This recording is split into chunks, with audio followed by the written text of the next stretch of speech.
The debate on decor was intense as modernism was taking over.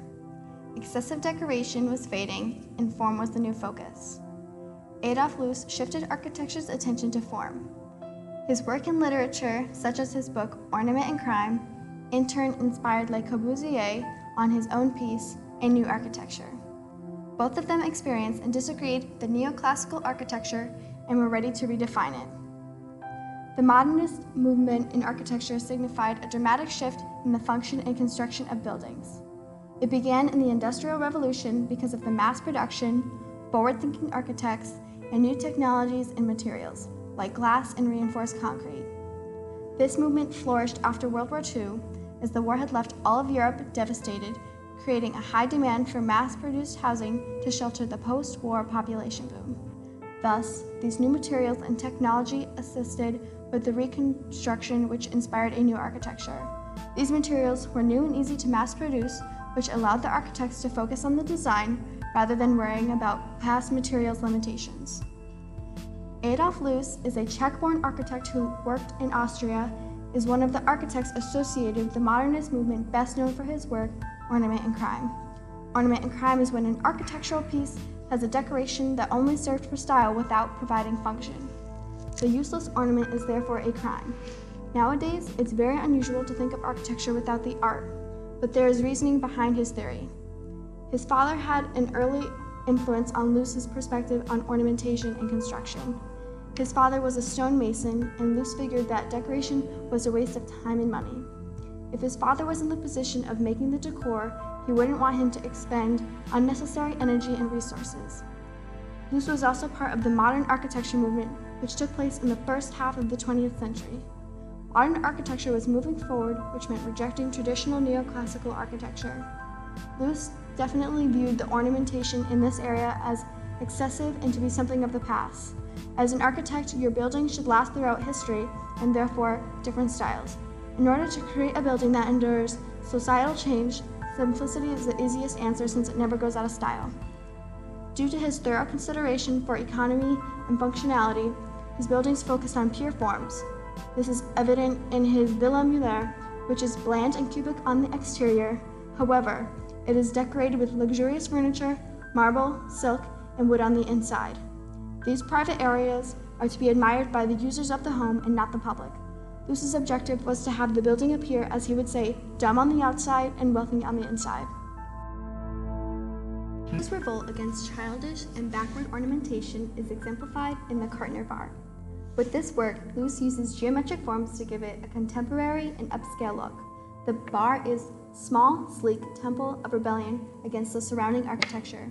In particular, Loos uses opulent materials and simple details to give an impression of rich but yet modern architecture. He uses unadorned forms and lavish materials throughout the interiors of the building. The interior is allowed to have this decor because it is for the enjoyment of the guests within the building, but the exterior is bland since it is purely for the support of the structure. Loos also designed the Steiner house, which was considered by some critics as the first completely modern dwelling. The building has an irregular window distribution to go with his concept of dumb outside and wealthy inside. Similar to Villa Muller, Loos wanted the inside of the Steiner house to reflect the personal tastes of the owner, and the exterior to have the forms that are bare, smooth, and unadorned, as well as especially defined by its symmetric forms and volumes. In addition to Loos's work, Ornament and Crime, he shares some strong opinions about the future direction of architecture. Loos claims that ornament is erotic and that it is an expression of inner desires. It is personal and selfish to give into, though natural, work is pleasure. Considering the history of his work, Loos prefers to keep the decoration private, which can be mistaken as selfish. However, the decor's purpose is not always intended for the public. His architecture should entice people into the building where they can fully enjoy the ornaments as an experience separate from the world outside. The traditional architectural encounter includes inviting exterior decor, but Loos diverges from recreating the usual experience with a mysteriously simple and pure exterior and grand interior, an original design. Loos believes that the evolution of culture is synonymous with the removal of ornaments. However, Loos's work and theory is a sharp contrast and significant jump in evolution from the previous era of neoclassicism. Evolution should be a gradual change not suddenly eliminating a significant portion in established practice of architecture.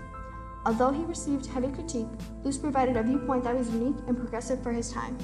Luce definitely pushed architecture in a new direction, one many would not expect. He created his own unique and creative definition of architecture, focusing on structural form before unnecessary exterior ornamentation.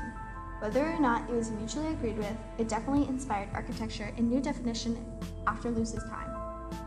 Overall, creating a lasting impact is a crucial job of architects.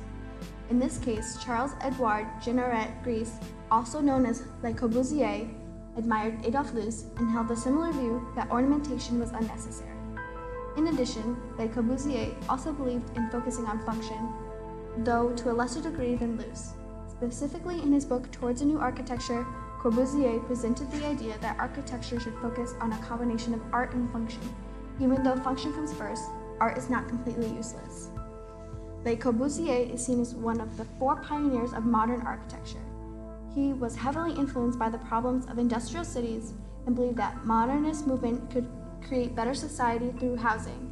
At 35, he advocated his concepts by presenting his plan for an ideal city for millions of people where identical apartment buildings provided work, living, and recreational spaces. Based around the utopian scenario, he believed that the lives of modern citizens could improve tremendously. He said that architecture is at the root of a social unrest, and if a new architecture is not put forward and embraced, it will lead to a revolution. In Corbusier's design, instead of having a variety of styles for his buildings, he chose to use identical models because of his emphasis on form and function. After experimenting with forms in ideal scenarios, Corbusier wrote and published his first and most influential book, Towards a New Architecture. In this book, he presented a manifesto to call for the need of a new architecture fitting the modern age. He sets and instructs how to achieve his standards on light, art, shape, and citizens' needs. The guides that Le Corbusier promotes are also known as the famous 5 points for a new architecture: the pilotis, roof terrace, free plan, ribbon window, and free facade. His ideals for each of these 5 points exemplify his commitment to integrating art with function. For example, he believed that having a pilotis rising from the floor would isolate the damp soil and allow light and air to flow through. Also, Le Corbusier preferred horizontal windows over vertical ones because they gave 8 times stronger illumination. Therefore, a piece of architecture can utilize an efficient function while simultaneously becoming art.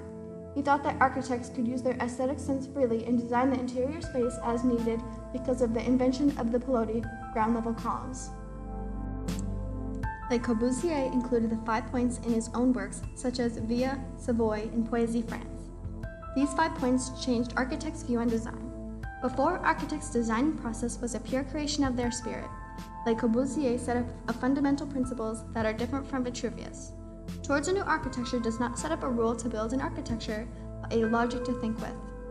Even though the 5 points serve as guides and inspirations, sometimes they could also be a limitation to architecture students if they follow the 5 points too tightly and lose their own ideas. In Reflection on Le Corbusier, an interview with Peter Blundell-Jones, Jones mentioned that many architecture students study Corbusier's ideology with too much effort, as they try to fit it in every design, neglect other theories, and lose their own ideas. In Jones' opinion, Le Corbusier's work had created a false sense for some students that a very abstract and unitary theory or system could resolve all problems and could apply to all architecture. Towards a New Architecture and Ornament and Crime redefined architecture throughout the latter half of the 20th century. Even after Luce and Corbusier died, the principles continued to spread and create new architectures as they had intended. Although the principles could be misinterpreted, they provide strong guidelines for form-based architecture. Corbusier and Luce both agree that form is the most crucial aspect and focus of designing a building. The significance of decor is modified by these architects to focus on the structure and economy, therefore creating all different experiences in new architecture.